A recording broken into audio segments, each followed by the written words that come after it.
इस बुलेटिन की शुरुआत करते हैं। दिल्ली की मुख्यमंत्री रेखा गुप्ता अपने परिवार के साथ हरिद्वार पहुंची, जहां उन्होंने हर की पैड़ी के पवित्र ब्रह्मकुंड पर गंगा में डुबकी लगाई और मां गंगा से देश और प्रदेश की समृद्धि की कामना की। स्नान के बाद उन्होंने गंगा पूजन कर यमुना को गंगा जैसी निर्मल और पवित्र बनाने का संकल्प दोहराया।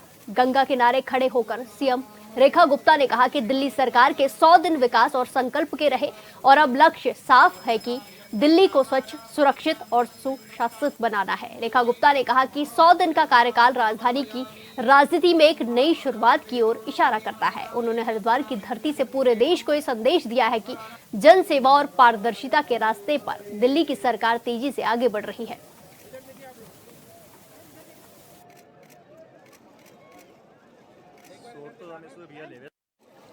लेते हुए आज का ये स्नान मेरे लिए बहुत महत्वपूर्ण है। मैं लगभग अपने 100 दिन के कार्यकाल के बाद आज इस पुण्य भूमि देवभूमि उत्तराखंड में हरिद्वार में आई हूँ और गंगा जी में मैंने स्नान किया परिवार के साथ। मैं माँ गंगा के चरणों में यही नमन करते हुए प्रार्थना करना चाहती हूँ कि भारतवर्ष विकसित हो और उस विकसित भारत में विकसित दिल्ली भी अपना स्थान बनाए, आगे बढ़े और पूरे देश के लिए खुशहाली हमारी ये सरकार के माध्यम से आए और माँ गंगा का आशीर्वाद हमें मिले। इसी के साथ खबरों में आगे बढ़ते हैं। हरिद्वार के कनखल में साध्वी ऋतंबरा के आश्रम पहुंचे सीएम धामी और दिल्ली की सीएम रेखा गुप्ता ने वात्सल्य गंगा आश्रम का भव्य लोकार्पण किया। कार्यक्रम में आचार्य बालकृष्ण, शंकराचार्य प्रतिनिधि और देश भर से आए साधु संत मौजूद रहे। इस दौरान बड़ी संख्या में संतों की भीड़ उमड़ी रही। वहीं पूरे क्षेत्र में सुरक्षा के पुख्ता इंतजाम किए गए थे।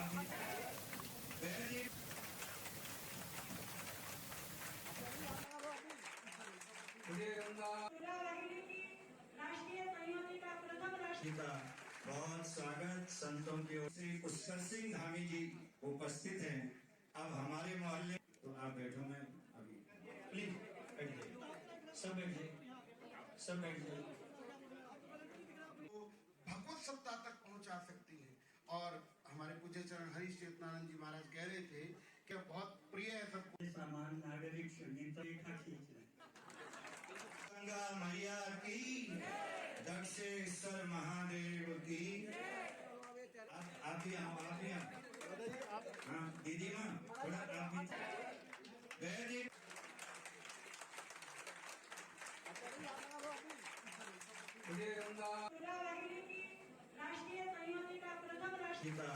बहुत स्वागत संतों की ओर से। पुष्कर सिंह धामी जी उपस्थित हैं। अब हमारे मोहल्ले तो आप बैठो, मैं अभी प्लीज बैठ जाइए, सब बैठ जाइए, सब बैठ जाइए। हरिद्वार पहुंचे सीएम धामी ने रोशनाबाद स्थित वंदना कटारिया स्पोर्ट्स स्टेडियम का नाम बदलने की अफवाह पर बयान दिया। उन्होंने कहा कि वंदना कटारिया स्पोर्ट्स स्टेडियम का नाम नहीं बदला जा रहा है। स्टेडियम के नाम को लेकर केवल भ्रम फैलाया जा रहा था। वंदना कटारिया और मनु सरकार जैसे खिलाड़ी प्रतिभावान युवा है। यहाँ लगाओ सुमित जी मेरे पास।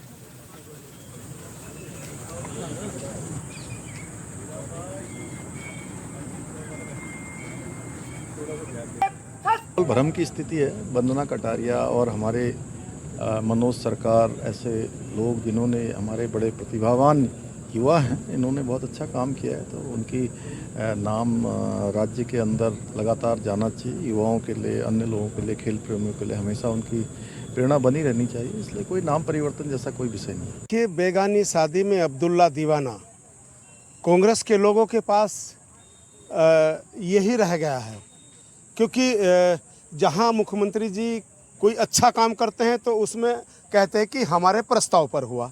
ये तो इसमें तो प्रस्ताव भी नहीं उनका, ये तो माननीय मुख्यमंत्री जी ने नाम रखा, 25 लाख रुपए का चेक वंदना जी के घर जा कर के दिया। ये ऐतिहासिक काम किया और वहाँ बैठ कर के वो धरना प्रदर्शन कर रहे हैं। ठीक है, हमारा प्रचार कर रहे हैं कि हमने बनाया। ये केवल राजनीतिक स्टंट था जो उनका वंदना जी ने कल प्रेस करके और आज मुख्यमंत्री जी ने आपको बयान दिया है, वो पटाक्षेप हो गया है। कि मैं कहूँगा, मैं सलाह देना चाहता हूँ कि वो हमारे शोरूम पर बैठ करके टाइम पास ना करें, क्षेत्र में जाके जनता का काम करें। खबर देहरादून से है, जहां कैबिनेट मंत्री रेखा आर्य ने साइकिल रैली को हरी झंडी दिखाकर रवाना किया।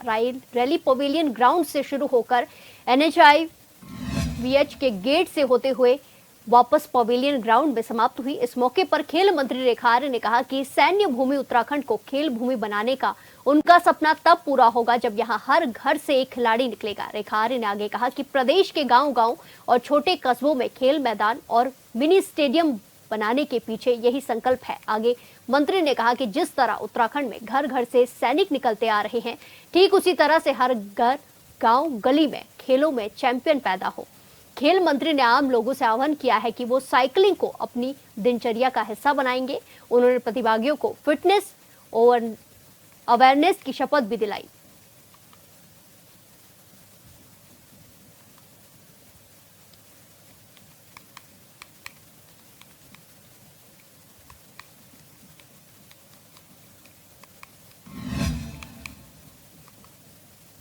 उत्तराखंड की खाद्य विशिष्टता को दर्शाते हुए गढ़वाली, कुमाऊनी और जौनसारी पेस्ट्री लोगों को खूब भा रही है, जिसके चलते अब नेपाली और सिक्किम पेस्ट्री भी बनाई जाएगी, जो कि इम्यूनिटी बूस्टर होगी। ये सभी उत्पाद स्वादिष्ट होने के साथ ही पोषक तत्वों से भरपूर हैं। आपको बता दें कि उत्तराखंड अपने खाद्य उत्पादों के लिए प्रसिद्ध है। यहाँ के मिलेट्स पोषक तत्वों से भरपूर होते हैं। इन विशेष उत्पादों के जरिए उत्तराखंड के स्वाद, संस्कृति और परंपराओं को एक नया आयाम मिलेगा। सरकार की ओर से ये पहल स्थानीय उत्पादों और संस्कृति को बढ़ावा देने के साथ ही पर्यटन अनुभव को भी समृद्ध करेगी। कैबिनेट मंत्री सतपाल महाराज ने कहा कि अब जौनसारी, कुमाऊनी, गढ़वाली पेस्ट्री के बाद नेपाली और सिक्किम पेस्ट्री को बनाया जाएगा, जिसके लिए बेकर्स से बात की गई है। मंत्री सतपाल महाराज ने यह भी कहा कि ये पेस्ट्री इम्यूनिटी बूस्टर होगी।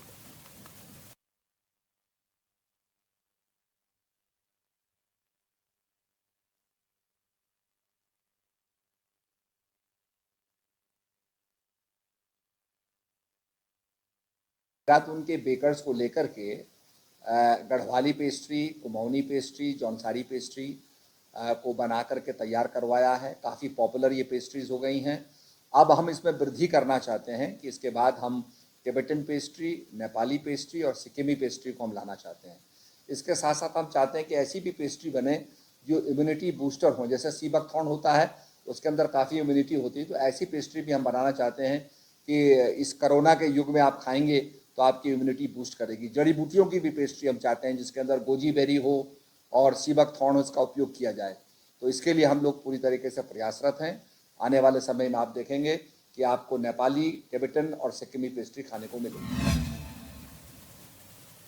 देहरादून स्थित प्री स्कूल से जुड़े हॉस्टल में मानसिक रूप से कमजोर 2 भाइयों के यौन शोषण का मामला सामने आया है। राज्य बाल आयोग की टीम ने बीते शनिवार को स्कूल और हॉस्टल का निरीक्षण किया। इस संबंध में आयोग अध्यक्ष डॉक्टर गीता खन्ना ने बताया कि स्कूल का संचालन दिल्ली में पंजीकृत एक ट्रस्ट कर रहा है, जिसके लिए किसी प्रकार की शैक्षणिक मान्यता संबंधित प्राधिकरण से नहीं ली गई है। उन्होंने बताया कि प्री स्कूल की संचालिका नजदीक में किराए के एक भवन में मानसिक रूप से कमजोर बच्चों के लिए हॉस्टल चलाती है। टीम के निरीक्षण में हॉस्टल की स्थिति जर्जर मिली।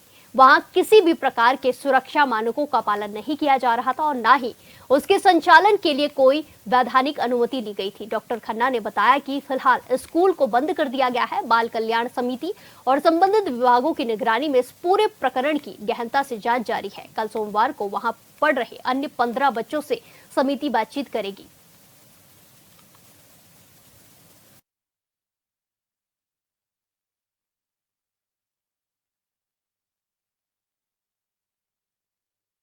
पहली बात तो मैं उसको विद्यालय कहूं या ना कहूं वो ही सवाल है, क्योंकि एक किसी कारगी में कहीं पर एक विद्यालय चल रहा है जो प्रिपरेटरी स्कूल की तरह चल रहा है दिव्यांगों के लिए, और उसी के एक्सटेंशन के रूप में पिछले 1 साल से किराए के 4 कमरों में फर्स्ट फ्लोर पे इन्होंने ये हॉस्टल फैसिलिटी शुरू करी, जिसका इन्होंने गूगल के माध्यम से प्रचार किया हुआ था। लेकिन वहां जाकर मुझे हॉस्टल जैसा कुछ भी वहां पर नजर नहीं आया। बहुत डिंजी कमरे थे, ना रोशनी ना लाइट, और जो रख रखाव था वो भी बहुत शैबी था।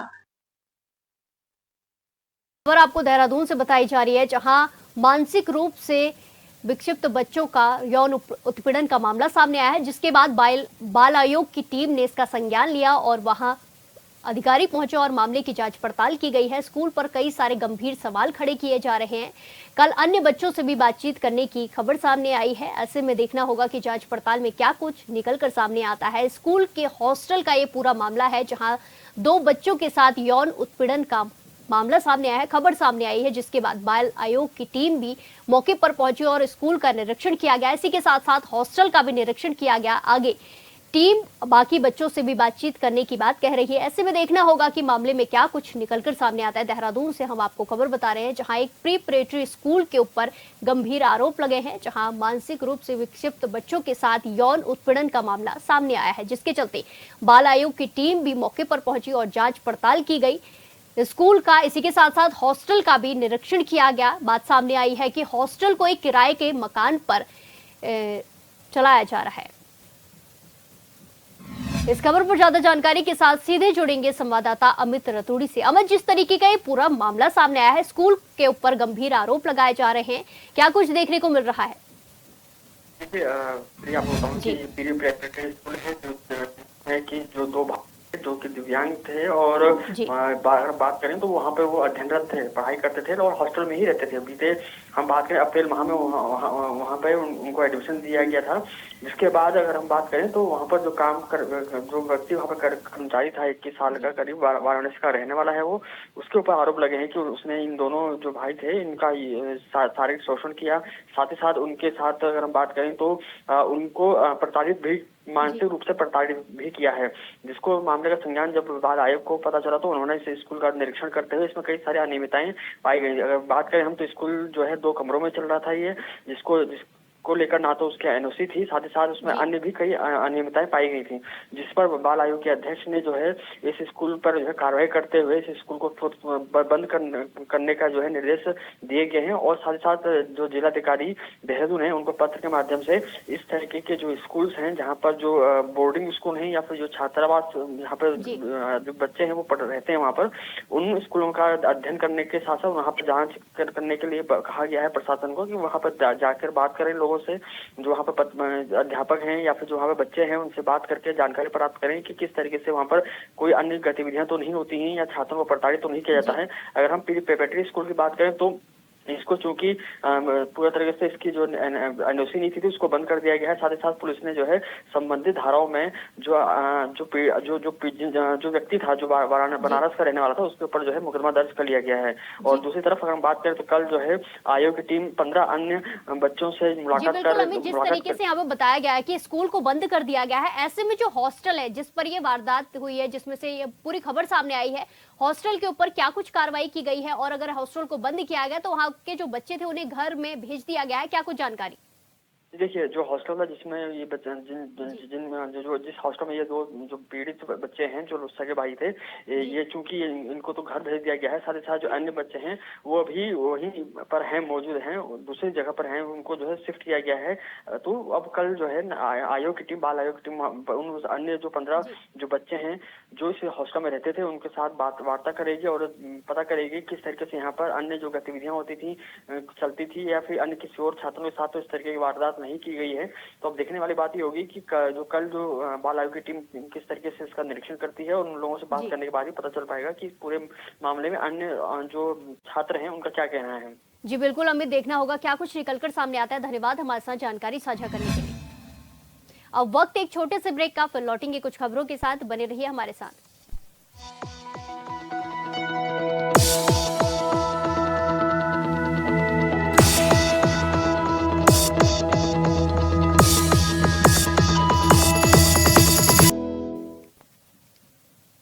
ब्रेक के बाद एक बार फिर से आपका स्वागत है। रुक करेंगे खबरों का। पीएम मोदी की सरकार के 11 साल पूरे होने पर बीजेपी प्रदेश में बड़े कार्यक्रमों का आयोजन करने की तैयारी में है, जिसके बारे में बीजेपी प्रदेश प्रवक्ता मधु भट्ट का कहना है कि प्रदेश में जगह जगह केंद्र सरकार की उपलब्धियों को लेकर चर्चा की जाएगी, संगोष्ठी का आयोजन किया जाएगा और बीजेपी कार्यकर्ता केंद्र सरकार की उपलब्धियों को जन जन तक पहुंचाएंगे।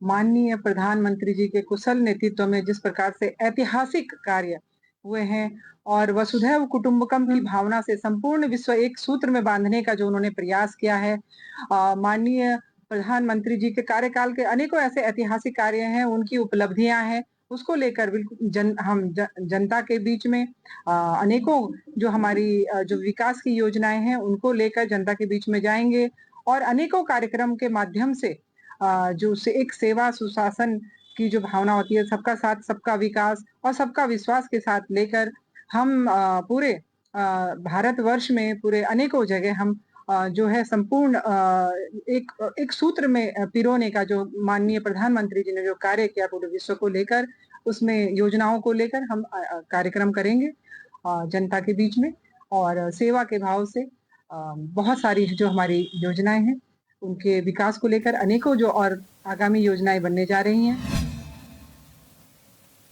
इसी के साथ खबरों में आगे बढ़ते हैं। हल्द्वानी के रामलीला मैदान में कांग्रेस जय हिंद रैली का आयोजन करने जा रही है। ये रैली शाम 4 बजे से शुरू होगी, जिसमें कुमाऊं मंडल के कांग्रेस कार्यकर्ता, पूर्व सैनिकों के साथ ही सैनिक परिवारों के लोग भी हिस्सा लेंगे। वहीं कांग्रेस की इस रैली पर बीजेपी प्रदेश मीडिया प्रभारी मनवीर चौहान ने तंज कसा है। उन्होंने कहा कि कांग्रेस बुद्धिविहीन है और वर्चस्व की लड़ाई लड़ रही है। कांग्रेस सेना के नाम पर एक होने की कोशिश कर रही है, लेकिन कांग्रेस का अंतर्कलह प्रदेश की जनता के सामने है।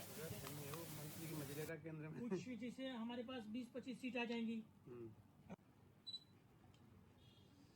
कांग्रेस पार्टी पूर्ण रूप से विचारहीन, मुद्दाविहीन हो गई है और कांग्रेस पार्टी में वर्चस्व की लड़ाई चल रही है और सेना के नाम पर जिस तरह से वो एक होने की कोशिश कर रहे हैं, लेकिन कांग्रेस पार्टी की जो अंतर्कलह है, कोई उनके विधायक प्रदेश अध्यक्ष के मंच पर शामिल नहीं होता है कि जब तक वो प्रदेश अध्यक्ष रहेंगे तब तक मैं कांग्रेस पार्टी में नहीं हूं। और इसी प्रकार से उनके जो वरिष्ठ नेता हैं आदरणीय हरीश रावत जी, वो न्याय यात्रा निकाल करके अपनी वर्चस्व की लड़ाई लड़ रहे हैं, लेकिन वहां पर भी उनके वरिष्ठ नेतागण उनको स्वीकार नहीं कर रहे हैं। तो कहीं न कहीं जिस प्रकार से वर्चस्व की लड़ाई कांग्रेस में चल रही है वो बिल्कुल सामने आ रही है। लेकिन उत्तराखंड की जनता बहुत समझदार है, देश की जनता बहुत समझदार है। जिस प्रकार से कांग्रेस पार्टी पूरी दुनिया में देश का मखौल उड़ाने की कोशिश कर रही है, वो पूरी देश की जनता जानती है और कांग्रेस के विचारों।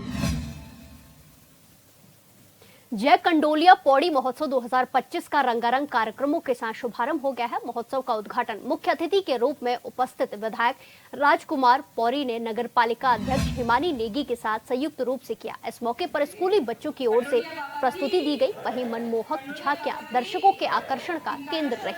साथ ही कड़वाल राइफल्स के बैंड की शानदार प्रस्तुति ने समारोह में 4 चांद लगा दिए। आपको बता दें कि महोत्सव का आयोजन 31 मई से 8 जून 2025 तक किया जा रहा है, जिसमें तमाम खेलकूद प्रतियोगिता के साथ साथ सांस्कृतिक कार्यक्रमों का भी आयोजन किया जाएगा। इस संबंध में नगर पालिका अध्यक्ष हिमानी नेगी ने बताया कि 8 जून को राष्ट्रीय स्तर की फुटबॉल प्रतियोगिता का फाइनल मुकाबला खेला जाएगा, जो महोत्सव का प्रमुख आकर्षण रहेगा।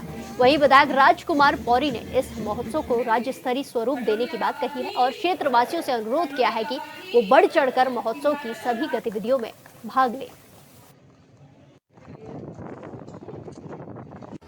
के साथ नेहरू मॉन्टेसरी एक अपने आप में ऐतिहासिक कार्यक्रम शुरू हुआ है और ये पहली बार भगवान कंडोले से जुड़ा हुआ एक कार्यक्रम आयोजित किया गया है और इसमें नगर पालिका परिषद, व्यापार मंडल और सभी पौड़ी के आम जनमानस इसमें प्रतिभाग कर रहे हैं। सब लोग इसको बढ़ चढ़कर जो है इसमें भागीदारी कर रहे हैं और निश्चित रूप से एक बच्चों के लिए एक प्लेटफॉर्म है। संस्कृति, धार्मिक क्षेत्र में, सांस्कृतिक क्षेत्र में कुछ सीखने का एक नया प्लेटफॉर्म है और वास्तव में पौड़ी एक पर्यटन नगरी है, धार्मिक नगरी है। यहाँ पर हम सब लोग देवभूमि के लोग हैं, देवताओं में विश्वास करते हैं।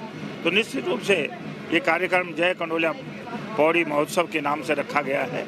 वास्तव में ये निश्चित रूप से आगे बढ़ेगा और सरकार से हम आग्रह करेंगे कि ये निश्चित रूप से इस कार्यक्रम को जो है राजकीय कार्यक्रम में हमारे जो प्रदेश में जितने भी राष्ट्रीय हमारे सरकारी जो कार्यक्रम होते हैं उनकी तर्ज पे इसको भी किया जाए और आग्रह करेंगे हम सरकार से भी। और निश्चित रूप से ये बहुत अच्छी शुरुआत है कि हम अपने धर्म को, अपनी संस्कृति को, अपने धार्मिक और सांस्कृतिक और साहित्यिक विरासत को बचाने का एक बहुत अच्छा एक तरीका है। निश्चित रूप से मैं पौड़ी वासियों का आभार भी व्यक्त करता हूँ। कंडोलिया महोत्सव के इस अवसर पे ऑनरेबल सीएम सर द्वारा एक वर्चुअल मोड के थ्रू उनके द्वारा हमें संबोधित भी किया गया और पौड़ी जनपद के समस्त नागरिकों को और आयोजकों को सर के द्वारा शुभकामनाएं दी गई है। इस अवसर पे प्रशासन की तरफ से हमने कॉन्टिन्यूसली मदद जो दी जानी है विभागीय आधार पर उसके लिए ट्राई किया, जैसे कि स्पोर्ट्स की एक्टिविटीज़ में हम लोग डीएसओ के थ्रू पार्टिसिपेट कर रहे हैं। बहुउद्देश्य शिविर या जो स्टॉल्स लग रही है वो डिफरेंट डिपार्टमेंट्स की लग रही है, उसमें भी हम लोग मदद कर रहे हैं। वाटर सप्लाई से रिलेटेड या इलेक्ट्रिसिटी सप्लाई को कंटिन्यूस रखने, क्लीनलीनेस को कंटिन्यूसली बनाए रखने, इन सारे एस्पेक्ट्स को हम लोगों ने कवर किया है। और मेरे द्वारा विभागीय अधिकारियों को इस एक ऐतिहासिक आयोजन जो हम कर रहे हैं और एक पौड़ी में पर्यटन को बढ़ाए जाने को लेके एक प्रयास जो किया जा रहा है नगर पालिका के माध्यम से, तो उसमें हमारी तरफ से उसमें पूरा सहयोग किया। आज जय कंडोलिया पौड़ी महोत्सव का उद्घाटन हो गया है और उसमें बहुत कुछ रहने वाला है। सांस्कृतिक संध्याएं होंगी, सांस्कृतिक कार्यक्रम है, खेल कूद है, बच्चों के लिए शैक्षणिक प्रोग्राम भी हमने रखे हुए हैं, महिलाओं के लिए काफ़ी कुछ रखा हुआ है। तो ये सारा महोत्सव करने का उद्देश्य हमारा यही है कि जो पर्यटन को हम बढ़ावा दे सकें, जो लोग 2-3 दिन के लिए केवल यहाँ पे आते हैं वो ज़्यादा दिन के लिए यहाँ पे रुकें, और जो स्थानीय कलाकार हमारे हैं, लोक कलाकार है, लोक संस्कृति है, जो कि हमारी धरोहर है, उसको एक मंच मिल सके जिसके माध्यम से वो देश विदेश में हर जगह अपने को दर्शा सके, अपनी प्रस्तुति दे सके, अपने को स्थापित कर सके कि हाँ ये चीज़ें भी होती हैं। हरिद्वार के लक्सर मार्ग पर रविवार को भीषण सड़क हादसा हो गया, जहां तेज रफ्तार डंपर ने बाइक सवार युवकों को कुचल दिया। धनपुरा चौकी के पास हुए इस हादसे में बाइक सवार एक व्यक्ति की मौके पर ही मौत हो गई। वहीं हादसे के बाद डंपर चालक वाहन छोड़कर फरार हो गया। पुलिस ने डंपर और बाइक को कब्जे में लेकर सीसीटीवी फुटेज के आधार पर जांच शुरू कर दी है।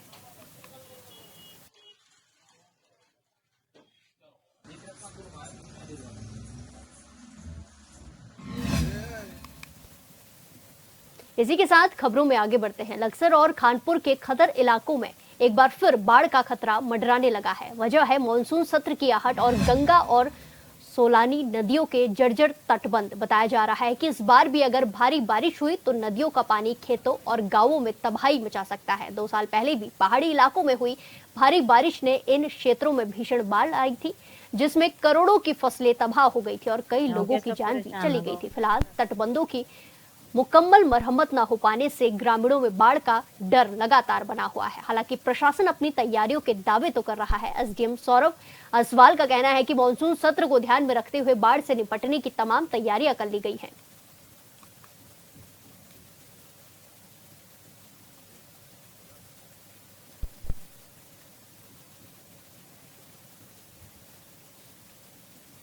तैयारियां गाँव के सब परेशान है, गाँव के हर हम भी परेशान है। जंगल में जाते हैं, ये टूटे फुटे पड़े, मेरे को पानी भरता है घरों में। कितना दिया हुए कुछ नहीं है, कोई सरकार ने कोई सुविधा नहीं दी। आप पुल बनना चाहिए।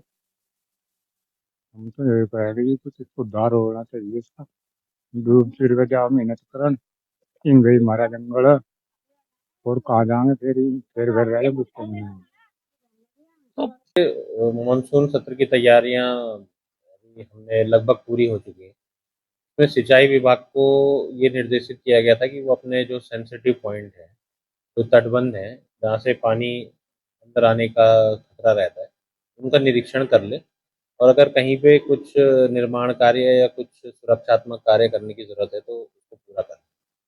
मेरी कल ही जो एग्जीक्यूटिव इंजीनियर है सिंचाई विभाग के, उनसे बात हुई है, तो उनके द्वारा निरीक्षण कर लिया गया है। सेंसिटिव पॉइंट पे जो कार्य थे वो पूरे हो गए हैं। 1-2 जगह अभी कार्य चल रहा है, वो भी समय रहते पूरा। इस बुलेटिन में फिलहाल के लिए इतना ही। बाकी तमाम खबरों के लिए देखते रहिए HNN 24/7। नमस्कार।